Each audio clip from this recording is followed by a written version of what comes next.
Meus amigos, vamos a mais uma análise de um tema de extrema importância para a ordem do dia do interesse da nação.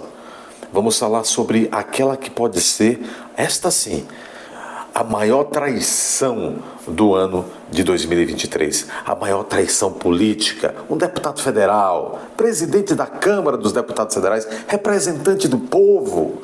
O mandato não é do deputado presidente da Câmara, o mandato é do povo. Ele era para ser, segundo a nossa Constituição, um representante do povo. O povo lhe otorgou esse mandato para que representasse os interesses do povo e não os seus próprios interesses.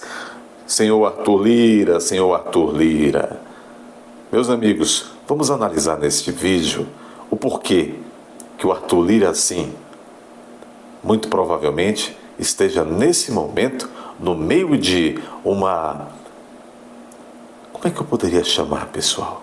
No meio de uma artimanha que pode abalar o Brasil.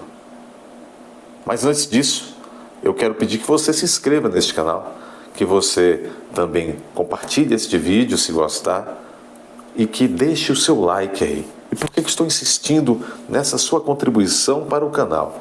Porque o canal está aí à beira de ser extinto. Nós tínhamos,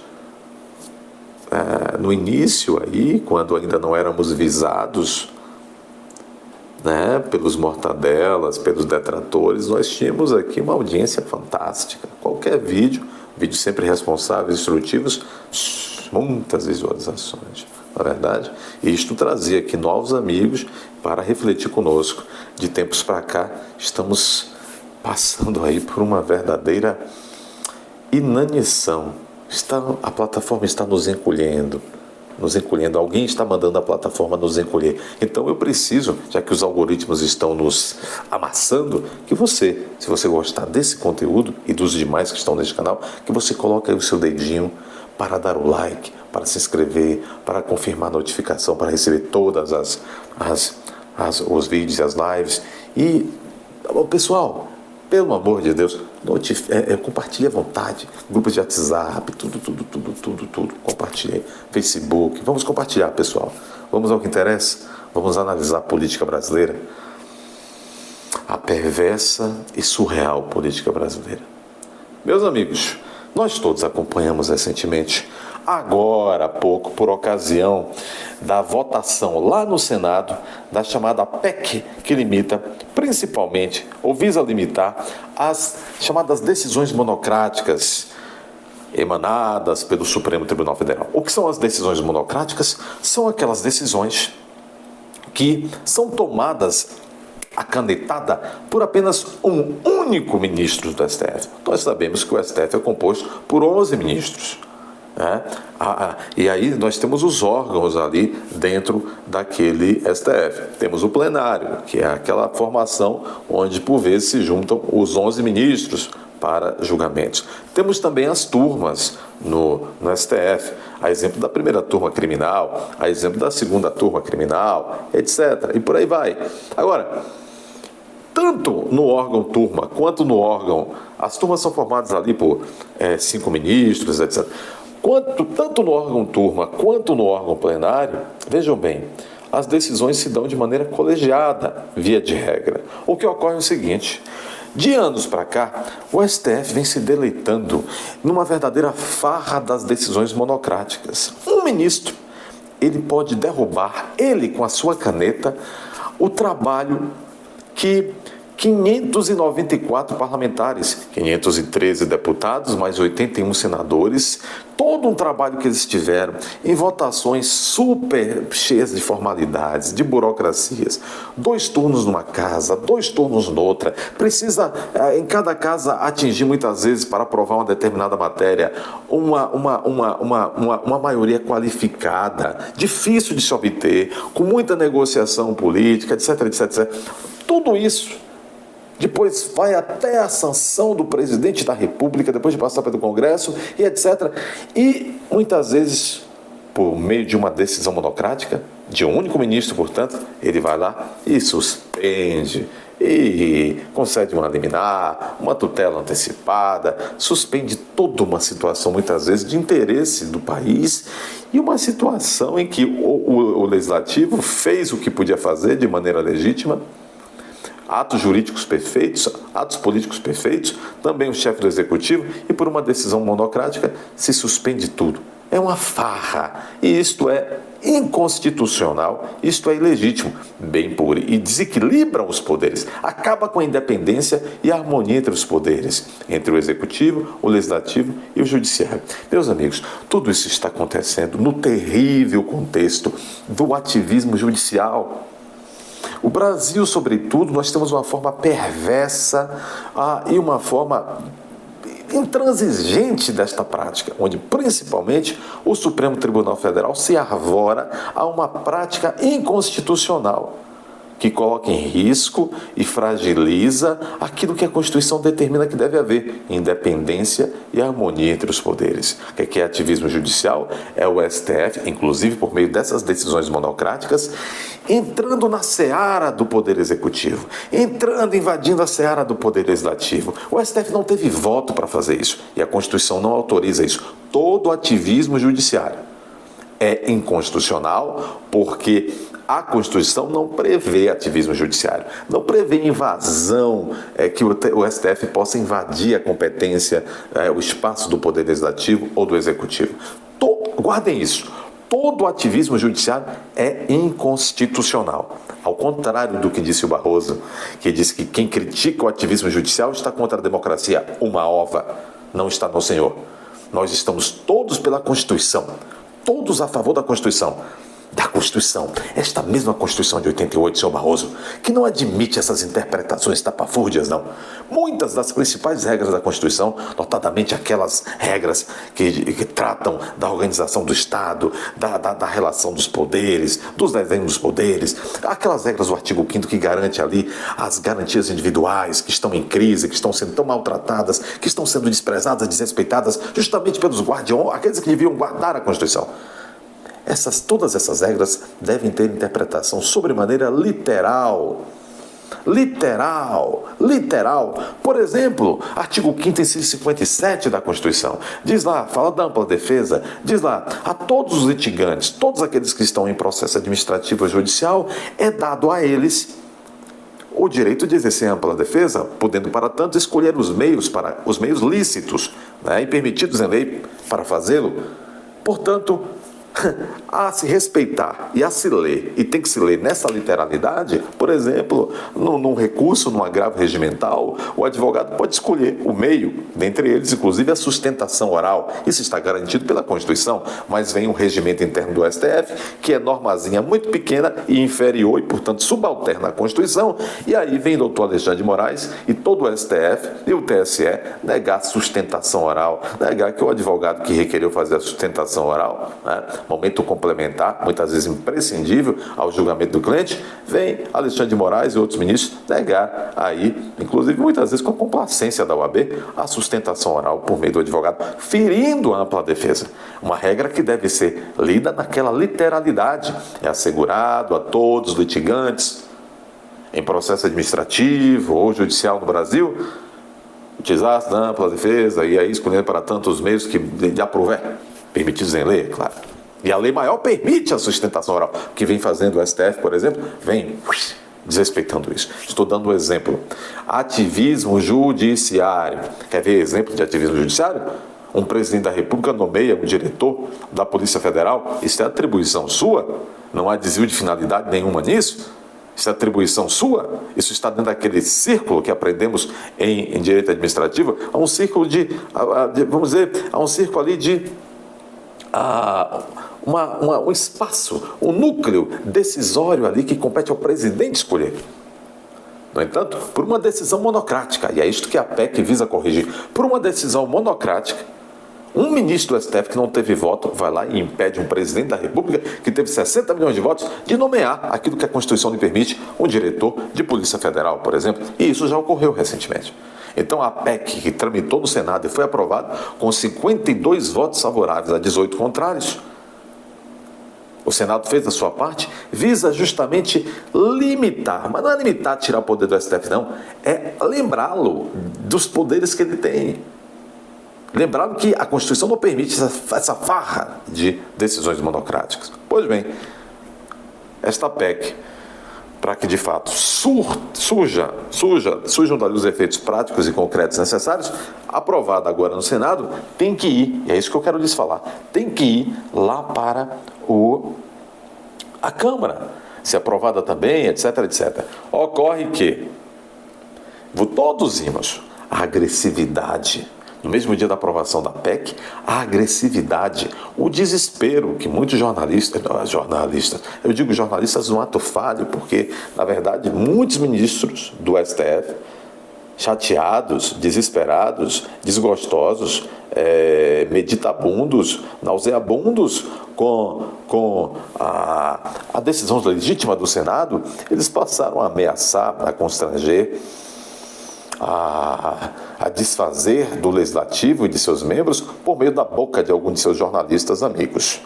A exemplo da Eliane Cantanhede, entre outros aí que estão aí nessas mídias do consórcio. Amigos, o STF agiu e reagiu com fel, com a bilis, com o intestino diante da decisão legítima do Senado. Pois bem, por quê? Porque não quer perder o tamanho poder que as tais decisões democráticas conferem a cada um ministro. Cada ministro é um reizinho sol nesta república, do ministro do STF, com tanto poder. Cada ministro pode, meu Deus, é um feudo que produz decisões monocráticas como naquele método de fábrica, né, de larga escala de Henry Ford. Isto é inconstitucional. Agiu bem o Senado e, bom, aí tivemos até essa manifestação recentemente na Paulista, nesse contexto também da morte que não pode ser esquecida, daquele preso que não tinha culpa formada ainda, pesando sobre si, o Clériston Andrade da Cunha, o Clezão do Ramalho, que morreu à míngua, um homem que desde janeiro de 2023, e ele morreu em novembro agora, desde janeiro de 2023, o relator, o doutor Alexandre de Moraes, relator do caso, sabia, porque tinha nos autos, farta documentação, e foi se acumulando de janeiro até o dia do óbito, farta documentação demonstrando que o homem podia morrer, porque era enfermo, podia morrer na prisão. O que fez o doutor Alexandre de Moraes? Nada. E para nós todos, para tantos juristas, praticou ele sim crime de responsabilidade, e se o Brasil tivesse vergonha na cara, se movimentaria, o Senado se movimentaria para empichar o doutor Alexandre de Moraes. Mas por que eu estou dizendo tudo isso? Estamos vivendo esse contexto. E é no meio de tudo isso que o Flávio Dino é indicado por Lula a virar ministro do STF. O Flávio Dino que fez o pior até agora, o pior desempenho na gestão desses ministérios de Lula. E certamente, pelo menos desde a redemocratização em 88, Flávio Dino foi o pior ministro da Justiça dessas décadas todas. Isso não é blá blá blá, isso é aferido de maneira objetiva. Incompetência, truculência, tudo que não é compatível com a boa administração pública, o Flávio Dino praticou. Que ganhou, coroado, para coroar esse seu comportamento antirrepublicano, o Lula, que ele quer como guarda-costas jurídico, o colocou lá no Supremo. Lula agora já tem 3 advogados praticamente deles lá no Supremo. O Toffoli, que é dele, ninguém tasca, o Zanin, que é seu advogado criminalista perpétuo e eterno, e agora o seu amigão, o grandão, aquele que não gosta nada de democracia, o Flávio Dino, está lá. Pois bem, é nesse contexto todo que a segunda etapa da votação desta PEC, que visa controlar o ímpeto inconstitucional do STF, é difícil falar isso, né? Esta PEC deve ser votada, porque a lei assim o exige, a Constituição, deve ser votada também e confirmada na Câmara dos Deputados. Quem é o presidente da Câmara dos Deputados? E aqui é o núcleo desse vídeo, prestem atenção, é o Arthur Lira. Se o Pacheco foi importantíssimo na hora de negociar, de pautar e tudo mais, a costurar e tudo mais, a pauta, a votação, da PEC no Senado, como presidente do Senado, né, que é o Pacheco, o Arthur Lira também é imprescindível. Quando isso passou, e foi uma surpresa para muitos ter passado com tanta folga no Senado, porque foram 3 votos de frente de um quórum tão difícil de conseguir, então foi folga.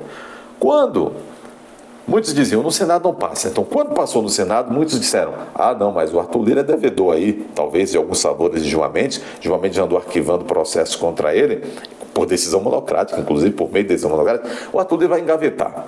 Mas quando houve aquela grande pressão popular, e também por interesses muitos do Rodrigo Pacheco, que está querendo vender caro um certo passe dele mesmo, quando houve a decisão surpreendente do Senado aprovando lá naquela casa, Arthur Lira mandou dizer a alguns órgãos de imprensa do consórcio, olha, se vier uma onda popular, ele quer uma onda popular, pessoal, essa é a senha. Se vier uma onda popular pela aprovação na Câmara, eu vou ter que pautar. E a Câmara provavelmente vai aprovar. E aí, babau, muitas das situações que o STF vem praticando decisão monocrática hoje e desequilibrando os 3 poderes. Então todos ficaram muito esperançosos. Olha, o Arthur Lira vai pautar. É certo que o Arthur Lira está muito feliz o Arthur Lira com o Gilmar Mendes, porque naquele escândalo do kit de robóticas, onde havia suspeita e investigação de que auxiliares de Lira haviam se beneficiado, colocaram dinheiro público no bolso, desviado dinheiro de kits de robótica, milhões foram encontrados, inclusive acho que 5 ou 4, na casa de um desses assessores ou ex-assessores de Lira. Enfim, a chapa estava esquentando para Arthur Lira. No entanto, por uma canetada também monocrática de Gilmar Mendes suspendeu as investigações, anulou as provas e mandou devolver os 4 milhões. Que bonito, se tornaram melhores amigos de infância. Mas Arthur Lira teria dito, se vier uma onda da população, não tenho como segurar, vou pautar a PEC. E provavelmente ela vai passar aqui, já era. Mas olha agora,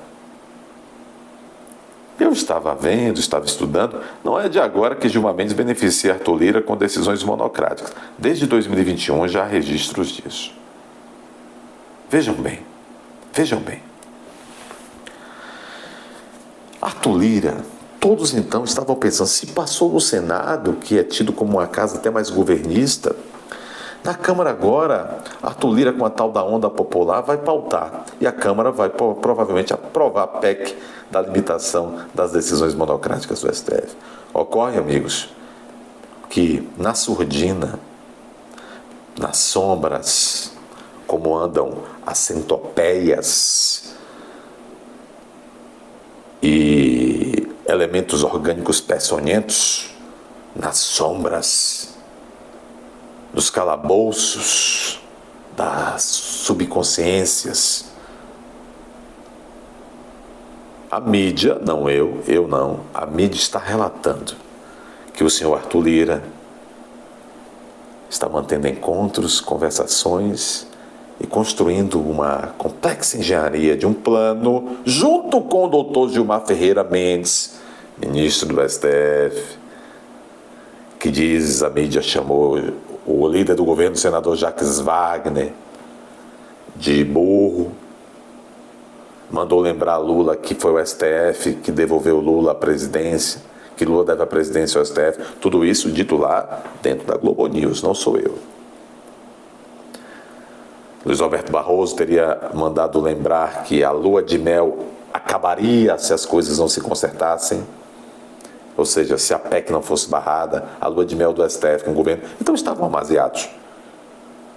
Estavam amancebados o governo e o STF, ou estão? O brasileiro comum mais simples se pergunta isso.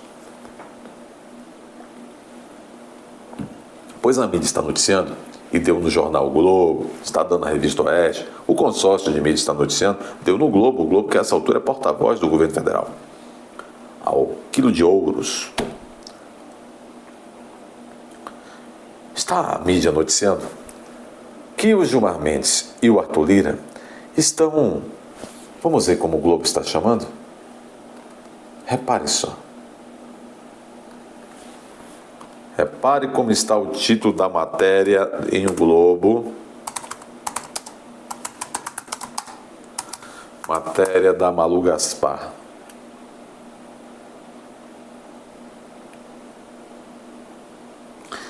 Tem várias matérias.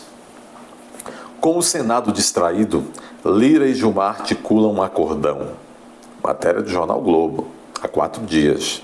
Outra matéria, acordão, 2 pontos. Lira e Gilmar, Arthur Lira e Gilmar Mendes apostam em projeto para substituir a PEC. É isto, amigo. O Gilmar Mendes, que antes de o Senado aprovar, humilhou-se até para Valdemar da Costa Neto, um condenado pelo Mensalão, hoje presidente aí do PL, partido de Bolsonaro, mas o Valdemar da Costa Neto foi condenado pelo próprio Gilmar Mendes. No entanto, Gilmar Mendes, decano desta corte maravilhosa, o Gilmar Mendes, diz a mídia, se humilhou para o Valdemar da Costa Neto. Pelo amor de Deus! Fala aí com teus senadores para não votar esse troço. Dizem que o Valdemar, ansioso por mostrar-se útil, ligou para alguns de seus senadores e recebeu não. Só o Romário fez uma embaixadinha por interesse próprio, o único senador do PL a votar contra a PEC. Pois é, mas agora está se noticiando que o Arthur Lira, veja, vários ministros do STF, quando o Senado votou a PEC da decisão monocrática, vários ministros disseram aí para jornalistas que se sentiam traídos pelo governo, porque a PEC foi aprovada com votos, inclusive, do governo. Com voto do líder do governo no Senado, o senador Jacques Wagner. Então, o ministro do STF, provavelmente até Gilmar Mendes, teria mandado dizer: nós estamos nos sentindo traídos, o governo nos traiu, estamos nos sentindo traídos, Eu não entendo por quê, porque o Senado fez aquilo que podia fazer. Mas nesse momento, se tem alguém traindo alguém, se é que esses fatos são verdades, de que Arthur Lira está querendo enterrar a PEC, enterrar na Câmara, a PEC, querendo engavetar na Câmara a PEC que o Senado aprovou, tentando reequilibrar os poderes, tentando recolocar no quadrante constitucional o STF, que o Arthur Lira está então tentando engavetar isto e, por consequência, engendrar um acordão com Gilmar Mendes, trazendo um tal de um projeto substitutivo à PEC, um projeto confeccionado, elaborado por quem? Por Gilmar Mendes. A garantia é Gilmar Mendes, que brada por aí, a garantia sou eu. O Gilmar Mendes chamou o Senado chamou 52 senadores que votaram pela PEC de limitação de decisões monocráticas dos ministros do Supremo. Ele chamou aqueles 52 representantes das unidades federativas, 52 senadores, que apenas votaram como podiam votar, é a sua atribuição, chamou de propagadores do caos institucional, pigmeus morais, presuntivos defensores da democracia. Deixou mais baixo do que gato e sapato os senadores, com essa delicadeza que é habitual a Gilmar Ferreira Mendes. Pois bem, é este homem que não admite a dialética só entre lá seus pares, olha lá, não admite, não respeita o contraditório, a dialética, o diálogo, a construção cidadã, não! É um oligarca, igual ao próprio este Arthur Lira. Se Arthur Lira é um oligarca, vem de uma elite oligárquica já de gerações de Alagoas, o Gilmar Mendes é lá do Centro-Oeste. Vem também. Vejam, eles entram dentro dos poderes para resolver coisas que parecem que não são as coisas do interesse da nação, do interesse público. Então, está se formando esta dupla, não Batman e Robin, mas Gilmar e Lira. Gilmar está propondo a Lira um texto que o próprio Gilmar escreveu: enterre, Lira, esta PEC, e aqui, toma aqui um cala-boca e cala a boca também da nação, vamos enrolar a nação, toma aqui um projetinho de um substitutivo, vamos enrolar esses trouxa. Querem ver? E se isso realmente está se passando, e provavelmente está, o Lira é um traidor da nação. O mandato não é dele para ele fazer negócio com o mandato, com quem quer que seja. O mandato é do povo. Sobretudo o mandato dele e, neste momento, o mandato que ele tem de presidente da Câmara Federal.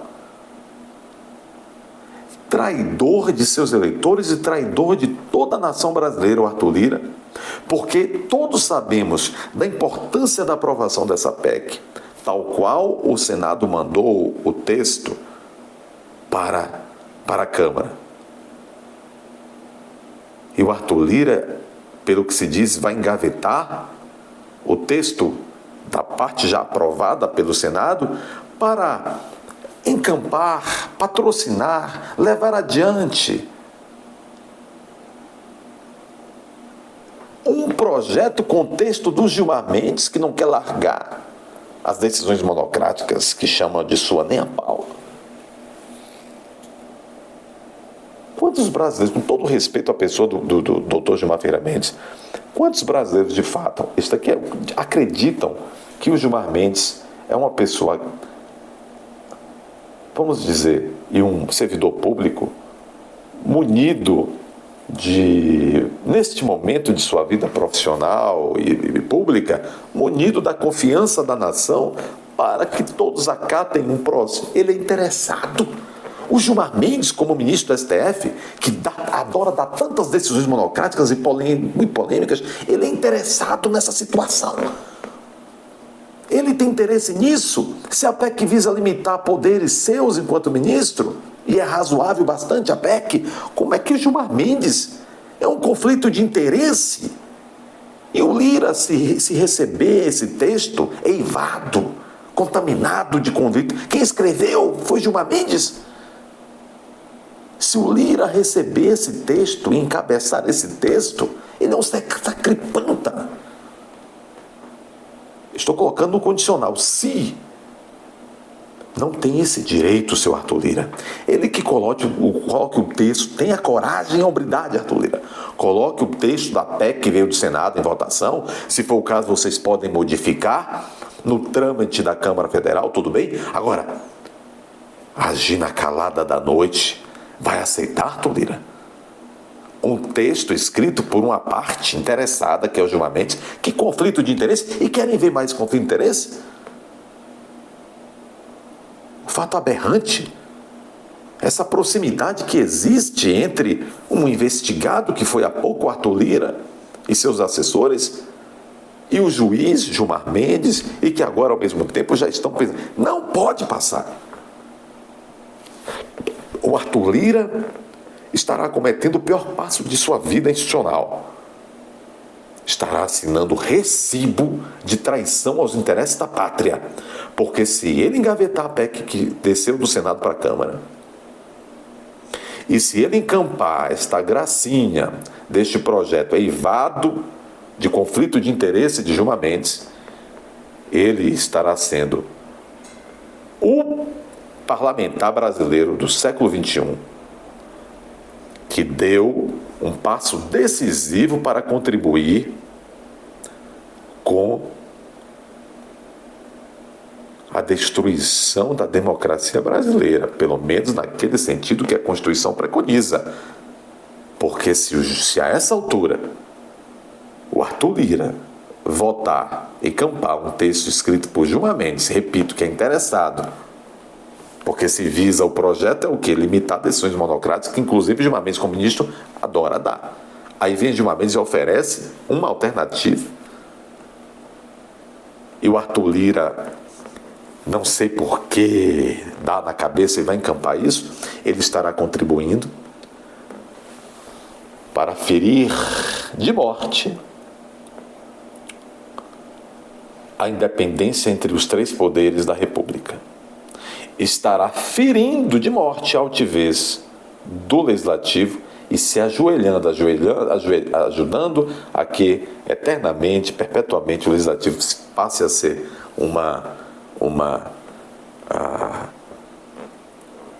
apenas um apêndice do Judiciário. Meus amigos, nós estamos à beira, de fato, e muito à beira, de um Estado totalitário de toga. Não é para menos. Quem quiser se enganar, quem tiver medo, que fique, que tenha.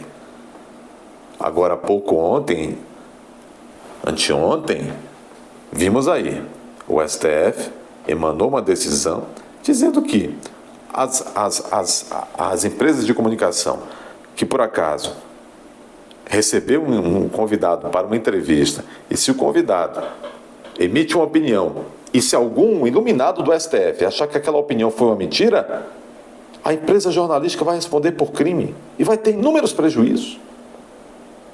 Isto provoca o quê? Autocensura.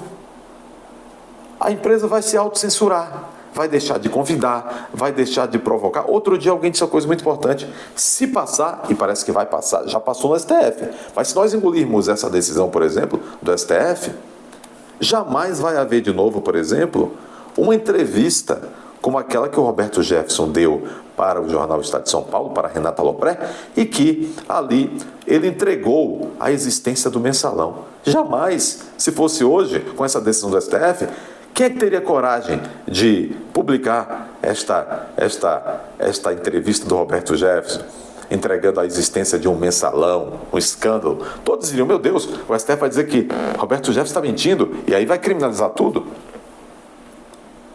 O Brasil está indo à bancarrota, e não é da economia somente, não. É de pilares básicos de uma sociedade que uma sociedade precisa para que seu povo viva em paz e em prosperidade.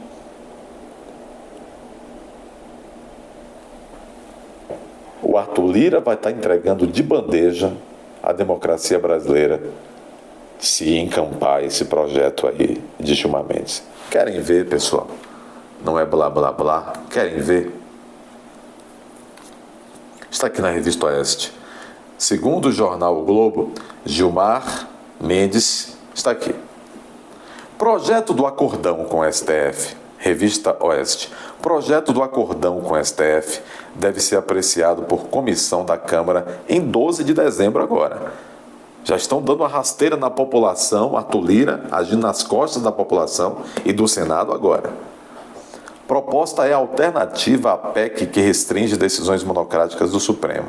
O projeto de lei, número 3640/2023, chamado de PL do Acordão, deve ser remetido à Comissão da Constituição e Justiça da Câmara dos Deputados dia 12 de dezembro.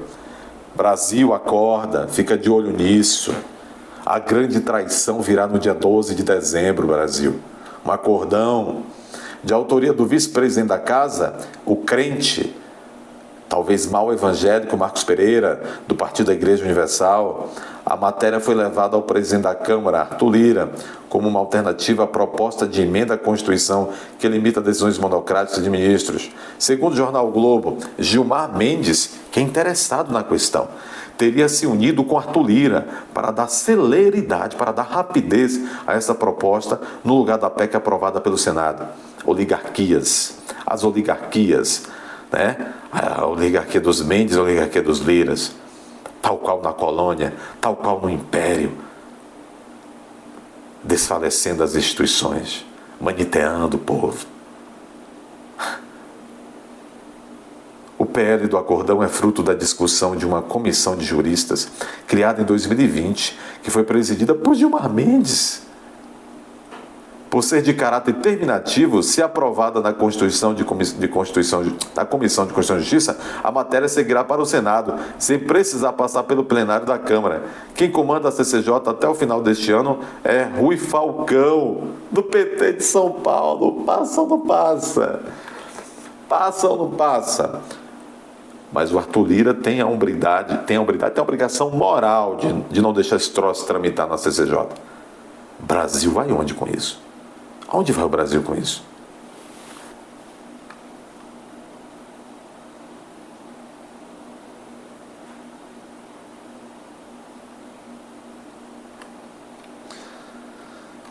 Brasil! Mas eu quero relembrar vocês das longas datas. Não vamos ir lá tão longas datas. Da data recente, em que até surpreendeu a muitos, o Gilmar Mendes beneficiou bastante o Arthur Lira com o arquivamento de uma ação criminal, de uma investigação criminal que vinha tirando o sono do Arthur Lira. Lirão esperto, né? As nossas oligarquias são o máximo. Vamos ver aqui. Matéria do Poder 360. Gilmar Mendes arquiva investigação envolvendo aliados de Arthur Lira.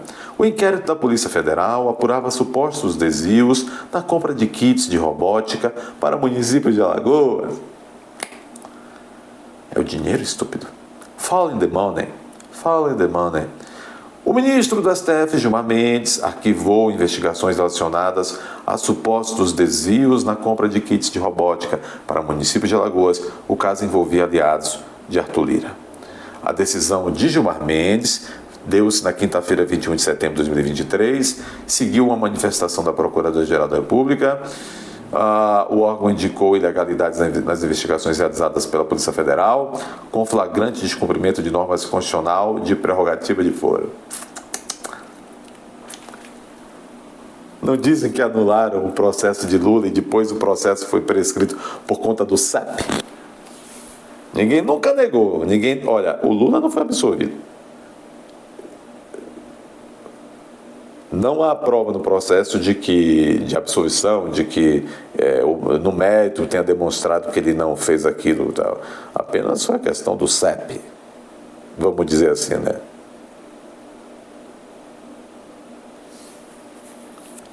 Aguardem o Flávio Dino no STF.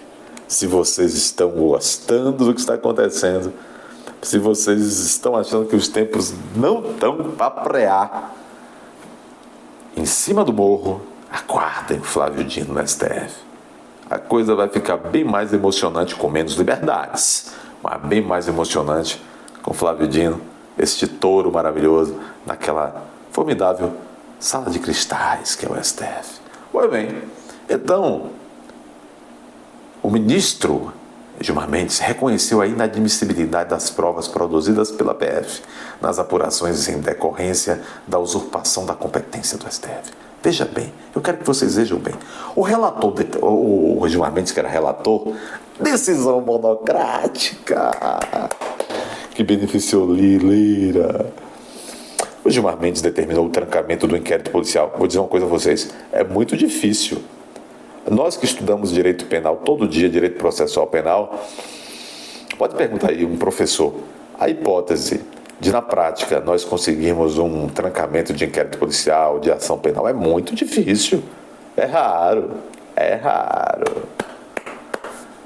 O relator determinou o trancamento, o Gilmar Mendes determinou o trancamento do inquérito policial, mas ressalvou expressamente a possibilidade de reabertura das investigações caso surjam novos elementos de prova. Ele descartou as provas que a Polícia Federal havia conseguido. Diz que houve ali uma desobediência às formalidades da conquista dessas provas. Ainda conforme informações do STF, as investigações sobre os supostos desvios se deram depois de reportagens que insinuavam o envolvimento de Arthur Lira com as empresas investigadas dos kits de robótica, sem que fosse observado o foro privilegiado ao que o presidente da Câmara tem direito por ser deputado federal. Em termos práticos, disse o relator Gilmar Mendes, a decisão assegura a necessária observância das regras de prerrogativa de foro, sem impedir a investigação dos fatos por iniciativa das autoridades competentes, na forma prevista na Constituição Federal ou Constituição Federal. Houve busca-apreensão, Ainda segundo a PF, as fraudes e o superfaturamento provocaram um prejuízo ao erário, aos cofres públicos, de 8,1 milhões de reais, além de sobrepreço, com danos potenciais de 19,8 milhões de reais. O Brasil acaba com as luvas, que são colocadas nessas mãozinhas que pegam o dinheiro público, ou essas mãozinhas vão escravizar o Brasil, e sem liberdade. Vai ter que se deixar escravizar, engolindo o choro. Direito de expressão, pra quê? Pra quê? Direito à manifestação, pra quê? Liberdade de imprensa, pra quê?